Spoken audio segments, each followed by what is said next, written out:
आज हमारे यहाँ ऑफिस का उद्घाटन है और जैसा आपको पता है कि सतबीर जी ने पिछले दिनों में आम आदमी पार्टी ज्वाइन की है। इस इलाके में इनके नाम को किसी पहचान की ज़रूरत नहीं है। इस इलाके में सब लोग जानते हैं कि एक संघर्षशील व्यक्ति रहे हैं। अपने नौकरी के दिनों में भी स्कूलों के लिए, अस्पतालों के लिए इन्होंने बहुत अच्छे काम किए हैं। अब ये आम आदमी पार्टी का हिस्सा हैं। सारे मिलजुल के बहुत मजबूती से यहाँ आम आदमी पार्टी के काफिले को आगे बढ़ाएंगे।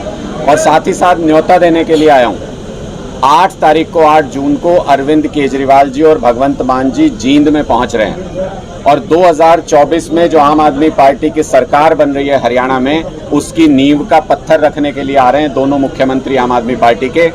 हम कैथल के लोगों को न्योता देने के लिए आए हैं कि आप भी आइए, अपने रिश्तेदारों को लेके आइए, अपने दोस्तों को लेके आइए, अपने परिवार के साथ आइए और दूसरी पार्टी के भी अगर आपके दोस्त हों, सहयोगी हों तो उनको भी साथ ले आइए।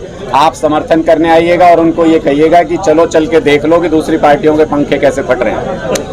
अरविंद केजरीवाल पंजाब में जो बदलाव हुए हैं, हरियाणा में भी वही बदलाव होंगे? देखिए, दिल्ली में भी, पंजाब में भी आम लोगों के मूलभूत मुद्दों के लिए आम आदमी पार्टी संघर्ष करती है। हरियाणा में 25 साल कांग्रेस पार्टी ने राज किया।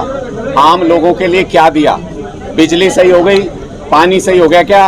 स्कूल सही हो गए क्या? अस्पताल सही हो गए क्या? सड़कें सही हो गई क्या? कोई भी मूलभूत सुविधा सही नहीं हो पाई।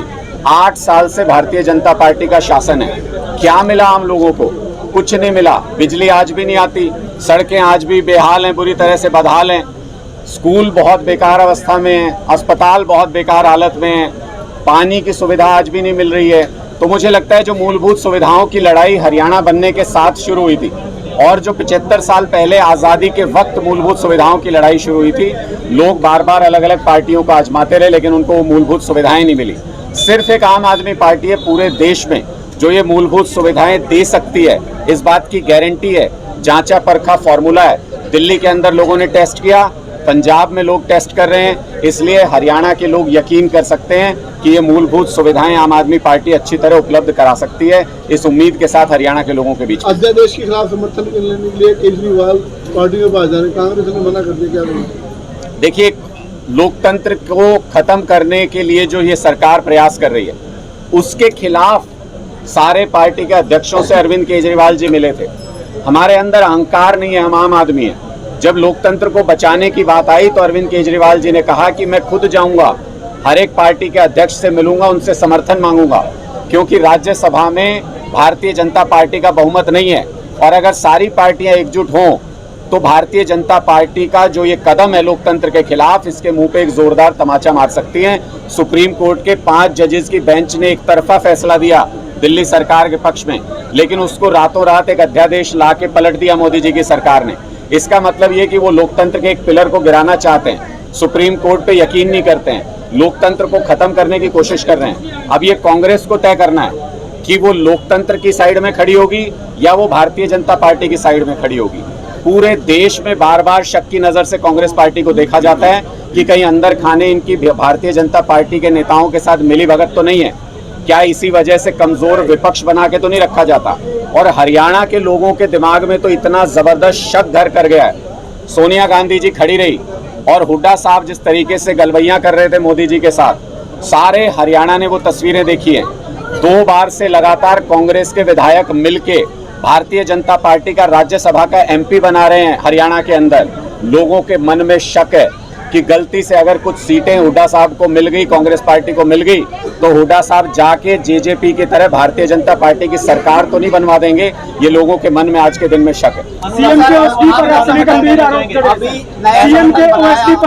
गंभीर आरोप जड़े हैं, क्या हुआ उसमें से? देखिए, आरोप नहीं है, सच्चाई है। सारे कागजात के साथ ये CM साहब ने खुद कहा था अपने जनसंवाद में। हम तो पब्लिक की तरह, हम लोगों की तरह वहां जाके सवाल पूछ रहे थे। CM साहब बोले भाई देखो ये गलत बात है, विपक्ष को मीडिया के माध्यम से सवाल पूछना चाहिए। हमारे बड़े हैं, मैंने उनकी बात का सम्मान किया, मैंने मीडिया के माध्यम से उनके सामने सारे तथ्य, सारे सबूत रखे।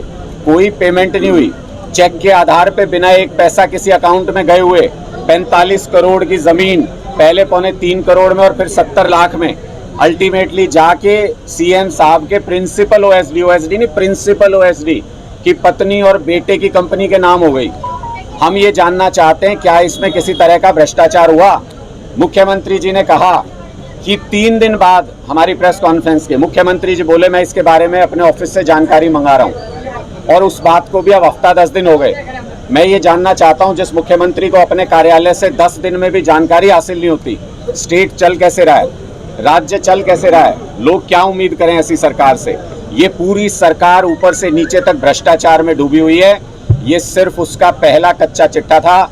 भरे चौराहे पे इनका नकाब उतारेंगे एक एक करके, इनका पूरा भ्रष्टाचार उजागर करेंगे। डांडा साहब, अभी आपने नया संगठन बनाया। डांडा साहब, अभी लिस्ट जारी की गई है। जिन्होंने झंडा और डंडा उठाया था, पुराने कार्यकर्ता थे, उनको जगह नहीं मिली है, क्या नाराजगी नहीं है कुछ? देखिए, सारे कार्यकर्ताओं का पूरा सम्मान हुआ है, और आम आदमी पार्टी में अगर आप देखें हरियाणा के इतिहास में, आप खंगाल के देख लीजिएगा, 1150 लोगों का इतना विशाल संगठन न पहले किसी पार्टी ने कभी बनाया, न मुझे लगता आने वाले भविष्य में कोई पार्टी इतने पदाधिकारियों का विशाल संगठन सिर्फ डिस्ट्रिक्ट लेवल तक का खड़ा कर सकती है। अभी हमें 2-3 लेयर्स और बनानी है। ब्लॉक लेवल का संगठन अनाउंस होने वाला है, सर्कल लेवल का संगठन अनाउंस होने वाला है, गांव समिति अनाउंस होने वाली हैं। 10,000 पदाधिकारियों का इतना मजबूत संगठन हरियाणा में बनाएंगे। सुनामी आएगी 2024 में आम आदमी पार्टी की, और शायद ये भी पहली बार हुआ कि किसी पार्टी ने 1 महीने का सदस्यता अभियान चलाया और उसमें 11,77,000 सदस्य बने, किसी और पार्टी के नहीं बने। कांग्रेस पार्टी तो 9-10 साल से छाती पीट पीट के रो रहे हैं, आपस में लड़ाई कर रहे हैं, जूते बजा रहे हैं, संगठन नहीं बन पाया आज तक। जो पार्टी संगठन नहीं बना सकती वो हरियाणा क्या बनाएगी? स्पष्ट सा सवाल लोगों के मन में। भारतीय जनता पार्टी कहती है हमने पन्ना प्रमुख बनाए, पन्ना प्रमुख बनाए, पुराने हो गए उनके पन्ना प्रमुख, सड़ गए उनके पन्ने। ये सौभाग्य भी भगवान ने भारतीय जनता पार्टी के ये सारे पुराने पन्ने फाड़ने का सौभाग्य भी आम आदमी पार्टी को दिया है। आने वाले दिनों में इनके सारे पन्ने फाड़ देंगे। साक्षी मर्डर केस हुआ है, पूरी दिल्ली ने खड़े होकर देखा है, उसके बारे में आपका क्या कहना है? देखिए, मुझे लगता है कि दिल्ली में कानून व्यवस्था की बहुत खराब स्थिति है। हम इस पे लगातार आवाज उठाते रहते हैं, और जितना दिल्ली पुलिस जो प्रदर्शन करने वाले विपक्षी लोग हैं उनके खिलाफ केस करने में, जितना दिल्ली पुलिस हमारे विधायकों को जेल भेजने में तेजी दिखाती है बिना किसी आरोप के, बिना किसी अपराध के, उतना अगर दिल्ली के लोगों की सुरक्षा पे ध्यान दे ले। ये एलजी साहब रोज चुनी हुई सरकार जो फैसले लेती है, ये ऊपर से थोपे गए एलजी उस फैसलों को रोज बदलते रहते हैं। मोदी जी ने इनको पावर दे रखी है। मैं इनसे अपील करता हूं, इनका जिम्मेदारी सुप्रीम कोर्ट ने तय की है कि पुलिस आपके अधिकार क्षेत्र में आती है। एलजी साहब आज तक एक थाने में नहीं गए। मैं इनसे उम्मीद करता हूं कि अपना काम संभालें, दूसरों के काम में टांग ना डालें। देखिए, मुझे लगता है कि ये पहलवानों का जो मुद्दा है बहुत दुर्भाग्यपूर्ण है। ये सारे पहलवान जब इंटरनेशनल मेडल जीत के आए, हम सब ने इनको बधाई दी, प्रधानमंत्री जी ने भी दी थी, मुख्यमंत्री जी ने भी दी थी, अरविंद केजरीवाल जी ने भी दी थी, सारी पार्टियों ने दी थी। बहुत शर्म की बात है आज जब ये सड़क पे इनको रौंदा जा रहा है, घसीटा जा रहा है, परेशान किया जा रहा है, अत्याचार हो रहा है इनके ऊपर, प्रधानमंत्री जी बोलने को तैयार नहीं है इस मुद्दे के ऊपर। सारी खापें, सारी पंचायतें, सारे गांव, सारे हरियाणा के लोगों के मन में ये कसक है। हमने, हमारी बेटियों ने देश के लिए इतने मेडल अर्जित किए, इतना सम्मान अर्जित किया, और इन्होंने जिस तरीके से बेकदरी की है हरियाणा के इस टैलेंट की, उसको लेके सबके मन में गुस्सा है। उसका बदला लेंगे, सूद समेत इनसे बदला लेंगे। जब चुनाव आएगा, जब भारतीय जनता पार्टी के नेता गांव-गांव जाएंगे, इनको तब पता चलेगा बेटियों का मान सम्मान होता क्या। देखिए, मुझे नहीं लगता है कि ये आज के दिन में महत्वपूर्ण सवाल है। आम आदमी पार्टी पूरे हरियाणा में चुनाव लड़ रही है, और 2024 में किसी भी कीमत पे पूरी ताकत के साथ चुनाव लड़ेंगे। कुरुक्षेत्र होगा हरियाणा के अंदर, 2024 में सरकार बनाएंगे। मैं महत्वपूर्ण नहीं हूँ, पार्टी भी महत्वपूर्ण नहीं है, आम लोग महत्वपूर्ण हैं। जिनके मुद्दे महत्वपूर्ण हैं वो मुद्दे सार्थक होने चाहिए। पार्टी जहां आदेश देगी खड़े हो जाओ, वहां खड़े हो जाएंगे। पार्टी ये कह दे झाड़ू लगाओ, सड़क पे झाड़ू लगा देंगे। पार्टी ये कहेगी हाथ जोड़ के खड़े होने से वोट मिलेंगे, वो कर देंगे। पार्टी के आदेश से बंधे हुए। आपकी सरकार आती है, क्या SOE का पानी मिलेगा हरियाणा को? देखिए, मुझे लगता है कि ये सवाल आपने बहुत वाजिब पूछा है, और ये सवाल हर हरियाणा वासी को जब भी ये लोग वोट मांगने आए इनसे पूछना चाहिए। वो सवाल इसलिए पूछना चाहिए क्योंकि कांग्रेस को ऐसा मौका आया जब कांग्रेस तीनों जगह पे काबिज थी, केंद्र में भी थी, पंजाब में भी थी, हरियाणा में भी थी। दे सकते थे तो क्यों नहीं दिया? क्यों लोगों को बेवकूफ बनाया? भारतीय जनता पार्टी भी केंद्र में भी सरकार थी, पंजाब के अंदर भी सरकार थी, हरियाणा के अंदर भी सरकार थी। भारतीय जनता पार्टी भी चाहती तो दे देती, क्यों बेवकूफ़ बनाया लोगों को इतने दिनों तक? यानी इनका ट्रैक रिकॉर्ड है, ये पार्टियां किसी भी कीमत पे इस समस्या का समाधान नहीं कर सकती। मोदी जी ने 2019 के चुनाव में गला फाड़ फाड़ के रैलियों में कहा था खड़े होके, हरियाणा के हक का पानी बह के पाकिस्तान में जा रहा है, उस पानी को रोकेंगे, हरियाणा की, राजस्थान की, पंजाब की प्यास बुझाएंगे, मोदी जी बोल के गए थे। आज मोदी जी को पाकिस्तान ज्यादा प्यारा है हरियाणा से, आज मोदी जी को पाकिस्तान ज्यादा प्यारा है पंजाब से। पाकिस्तान का पानी रोक के पंजाब, हरियाणा, राजस्थान, दिल्ली सबकी प्यास बुझाई जा सकती है। मोदी जी का कोई इंटरेस्ट नहीं है इस चीज आपकी में। सरकार और का दूसरी क्या चीज, आम आदमी पार्टी का स्टैंड बहुत स्पष्ट है। हमको जिन मुद्दों के ऊपर वोट मिलता है, हमें बिजली, पानी, सड़क सुरक्षा और महिलाओं के लिए काम करने में, स्कूल बनाने में, अस्पताल बनाने में, इन मुद्दों के ऊपर वोट मिलता है। इन पे काम करने के लिए हमें पॉलिटिकल कंट्रोवर्सीज नहीं चाहिए होती, इसलिए ऐसे किसी भी मुद्दे का समाधान करने में आम आदमी पार्टी सक्षम है। अगर हमारे पास ऐसा मौका आया कि हमारे पास केंद्र में भी, पंजाब में भी और हरियाणा में सरकार हुई, हम मिनट नहीं लगाएंगे, ये समस्या सुलझा देंगे बैठ के बातचीत के साथ। आपकी सरकार स्टेट में है, देश को बदलने की बात करते हैं, आज किस तरह संभव हो पाएगा सर? राज्यों के मुख्यमंत्री की मीटिंग थी पंजाब विश्वविद्यालय में, तो कि ये गूढ़ प्रशासनिक मुद्दे, इन पे आपस में बैठ के समाधान करना चाहिए, इन पे बातचीत के जरिए हल निकलना चाहिए। आपकी सरकार स्टेट में है, देश बदलने की बात करते हैं, कैसे संभव हो पाएगा? देखिए, जब हमारी जिस स्टेट में हमारी सरकार आई, दिल्ली देश का हिस्सा है ना, बदल दिया। पंजाब देश का हिस्सा है ना, बदल दिया। 2024 में हरियाणा बदल देंगे।